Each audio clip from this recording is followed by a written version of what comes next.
This is Marcello. Marcello is a seagull. He is also the protagonist. Marcello lived on a beach, and like other seagulls, he is a very devout French fry worshipper.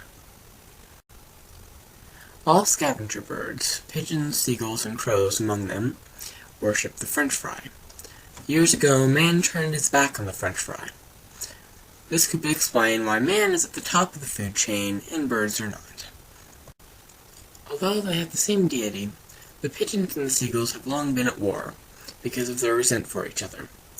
The seagulls dislike the pigeons because they have a bountiful supply of junk food, or the pigeons dislike the seagulls because they live on a fresh, clean beach, while the pigeons have to live in the city. And so our story begins.